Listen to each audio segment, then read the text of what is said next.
রেস্টুরেন্টে কিভাবে crispy chicken fry তৈরি করে এই রেসিপিটি দেখলে আপনারা শিখে নিতে পারবেন। আর বাসায় তৈরি করলে রেস্টুরেন্টের মতো স্বাদ হয় না, তাহলে এই রেসিপিটি আপনার জন্য। এটি সস এবং মেয়োনিজ দিয়ে খেতে দারুণ মজা লাগে। চিকেনটি বড় টুকরো করে কেটে ধুয়ে নিয়েছি একটি বাটিতে। স্বাদ মতো লবণ, 1 চামচ রাঁধুনি মুরগির মশলা, 1 চামচ গুঁড়ো মরিচ, আদা রসুন পেস্ট আর 1 কাপ টক দই দিয়ে ভালোভাবে মাখিয়ে নেব। তারপর আমি 1 টুকরো লেবুর রস দিয়ে দিলাম। একটি ডিম দিয়ে ভালোভাবে মাখিয়ে আমি 2 ঘন্টার জন্য রেস্টে রেখে দিব।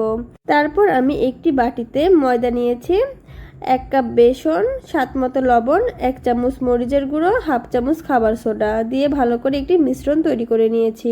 ম্যারিনেট করা মাংসগুলো সেই মিশ্রণের মধ্যে দিয়ে ভালো করে হাত দিয়ে চেপে চেপে দিব। তারপর একটু পানিতে মিশিয়ে আবার আমি ভালোভাবে মেখে দেবো। এভাবে যতবার করবেন তাহলে তত বেশি ভালো হবে, KFC স্টাইলও হয়ে যাবে।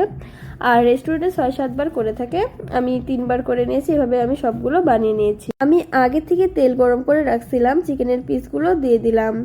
তারপর আমি এপাশ ওপাশ ভালোভাবে উল্টে পাল্টে ভেজে নিব। আমার 20 মিনিট লাগছে এই চিকেনের পিসগুলো ভাজতে। মিডিয়াম আঁচে আমি সবগুলো ভালোভাবে ভেজে নিয়েছি। এই তো আমার ভাজা হয়ে গেছে, ব্রাউন কালার হয়ে এসেছে। এখন আমি তুলে নিচ্ছি একটি প্লেটে। এইভাবে চিকেন ফ্রাই করলে উপরটা ক্রিস্পি হবে এবং ভিতরটা সফট হবে। আমার ভিডিওটি আপনাদের কেমন লাগলো অবশ্যই কমেন্ট করে জানাবেন।